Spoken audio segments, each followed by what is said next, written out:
আসসালামু আলাইকুম ওয়া রাহমাতুল্লাহ। কেমন আছেন আপনারা সবাই? আশা করছি আল্লাহর রহমতে ভালো আছেন।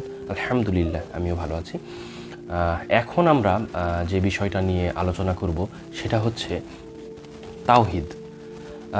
তাওহীদ মানে হচ্ছে একত্ববাদ, মানে আল্লাহর একত্ববাদে বিশ্বাস করাকে তাওহীদ বলে। তাওহীদ সম্পর্কে পবিত্র কুরআনুল কারিমে যা বলা হয়েছে এবং হাদিসে রাসূল পাক সাল্লাল্লাহু আলাইহি সাল্লাম যা বলেছেন সে সম্পর্কে আমরা সংক্ষিপ্ত কিছু কথাবার্তা বলার চেষ্টা করব।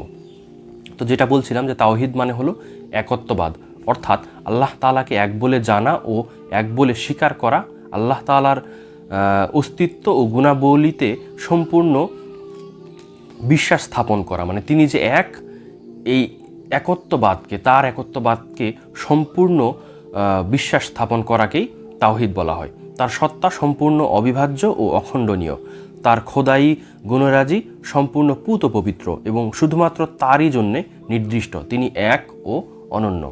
আল্লাহ তাআলা এক ও অনন্য।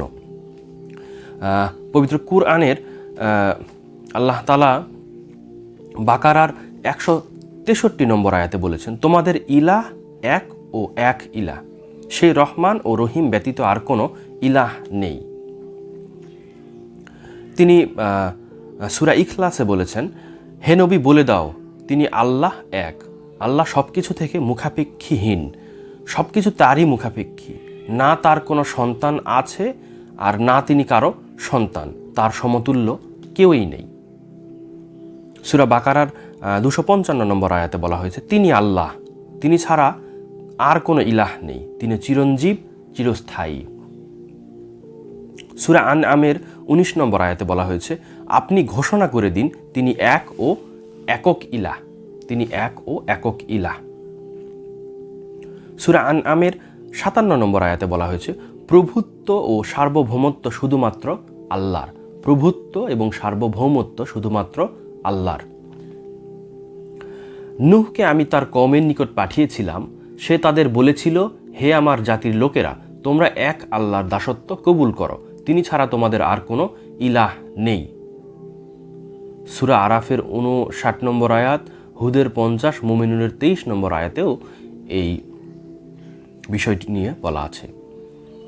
সূরা কাসাসের 70 নম্বর আয়াতে বলা হয়েছে, তিনি আল্লাহ, তিনি ছাড়া আর কোনো ইলাহ নেই, তারই জন্য সমস্ত প্রশংসা দুনিয়া ও আখিরাত, শাসন, কর্তৃত্ব ও সার্বভৌমত্ব কেবলমাত্র তারই এবং তোমরা তারই কাছে ফিরে যাবে।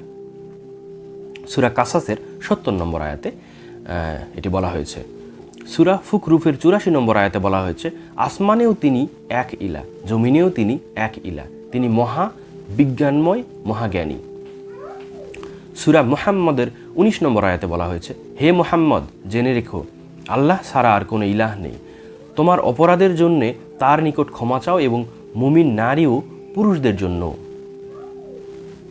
সূরা মুমিনের 65 নম্বর আয়াতে বলা হয়েছে, তিনি চিরঞ্জীব, তিনি ছাড়া আর কোনো ইলাহ নেই, সুতরাং দিনকে শুধু তারই জন্য নির্দিষ্ট করে একনিষ্ঠ মনে তাকেই ডাকো। তাহলে আল্লাহ চিরঞ্জীব, তিনি ছাড়া আর কোনো ইলাহ নেই এবং দিনকে শুধু তারই জন্য নির্দিষ্ট করে একনিষ্ঠ মনে তাকেই ডাকার জন্য আল্লাহ তাআলা সূরা মুমিনের 65 নম্বর আয়াতে বলেছেন। সূরা মুমিনুনের 116 নম্বর আয়াতে বলা আছে, অতএব অতিশয় মহান ও শ্রেষ্ঠ আল্লাহ, তিনি প্রকৃত বাদশাহ, তিনি ছাড়া আর কোনো ইলাহ নেই, অতিশয় সম্মানিত আরশের মালিক তিনি।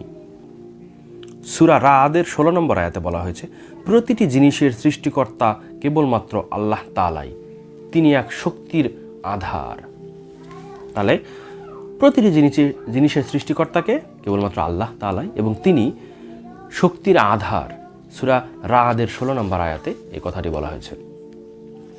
সূরা মুজাম্মিলের 9 নম্বর আয়াতে বলা হয়েছে, তিনি প্রাচ্য ও পাশ্চাত্যের রব, তিনি ছাড়া আর কোনো ইলাহ নেই, তাকেই সকল ব্যাপারের দায়িত্বশীল কর্মকর্তা হিসেবে গ্রহণ করো। তাহলে আল্লাহ তাআলা প্রাচ্য এবং পাশ্চাত্যের রব, মানে সব কিছুর রব, তিনি ছাড়া আর কোনো ইলাহ নেই, তাকেই সব ব্যাপারে দায়িত্বশীল কর্মকর্তা হিসেবে আমাদের গ্রহণ করতে হবে। আমাদের আর কোনো কারো কাছে কোনো কিছু চাওয়ার নেই, যা কিছু চাওয়ার আমাদের রবের কাছেই চাইতে হবে।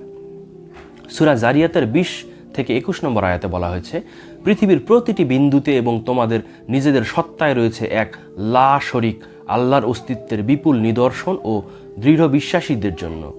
তোমরা কি তা দেখতে পাও না? তার মানে সূরা জারিয়াতের 20 ও 21 নম্বর আয়াতে বলা হচ্ছে যে পৃথিবীর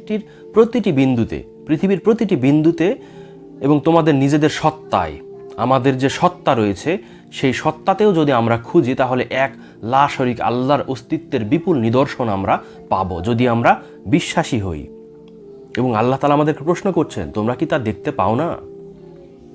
তাওহীদ সম্পর্কে হাদিস থেকে আমরা কিছু জানবো যে হাদিসে কি আছে। মুসলিম শরীফের হাদিসে বলা হচ্ছে, হযরত আবু যার রাদিয়াল্লাহু তাআলা আনহু হতে বর্ণিত হাদিসটি, রাসূলুল্লাহ সাল্লাল্লাহু আলাইহি সাল্লাম বলেছেন, কোন ব্যক্তি যদি লা ইলাহা ইল্লাল্লাহর ঘোষণা দেয় এবং এরই উপর মৃত্যুবরণ করে তবে অবশ্যই সে জান্নাতে প্রবেশ করবে।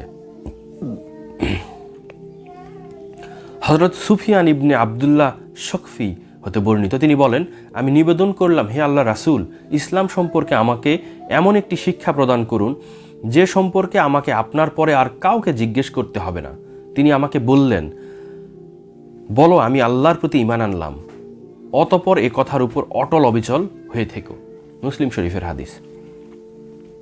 হযরত আবু সাঈদ খুদরি রাদিয়াল্লাহু তাআলা আনহু হতে বর্ণিত, এক ব্যক্তি আরেক ব্যক্তিকে বারবার সূরা কুল হু আল্লাহু আহাদ পড়তে শুনে সকাল হলে নবী করিম সাল্লাল্লাহু আলাইহি সাল্লামের কাছে গিয়ে তা বর্ণনা করলেন।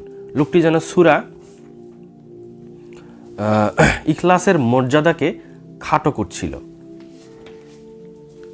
নবী করিম সাল্লাল্লাহু আলাইহি সাল্লাম বললেন, যে সত্তার হাতে আমার প্রাণ, তার কসম করে বলছি, এই সূরাটি অবশ্যই কুরআনের 1/3 সমান। এই হাদিসটি বুখারী শরীফ থেকে বর্ণিত। হযরত আয়েশা রাদিয়াল্লাহু তাআলা আনহা হতে বর্ণিত, তিনি বলেছেন, নবী করিম সাল্লাল্লাহু আলাইহি সাল্লাম এক ব্যক্তিকে একটি সেনাদলের অধিনায়ক করে যুদ্ধাভিযানে পাঠালেন। নামাজে সে যখন সঙ্গীদের ইমামতি করত তখন ইখলাস দিয়ে শেষ করত। অভিযান শেষে ফিরে এসে লোকজন ওই বিষয়টি নবী করিম সাল্লাল্লাহু আলাইহি সাল্লামের কাছে বললে নবী করিম সাল্লাল্লাহু আলাইহি সাল্লাম বললেন, সে কেন এরূপ করে তা জিজ্ঞাসা করো। সবাই তাকে জিজ্ঞেস করলো, সে বলল, ওই সূরাতে আল্লাহ তাআলার গুণাবলী বর্ণিত হয়েছে, তাই তা পাঠ করতে আমি ভালোবাসি। এ কথা শুনে নবী করিম সাল্লাল্লাহু আলাইহি সাল্লাম বললেন, তাকে জানিয়ে দাও যে আল্লাহ তাকে ভালোবাসে।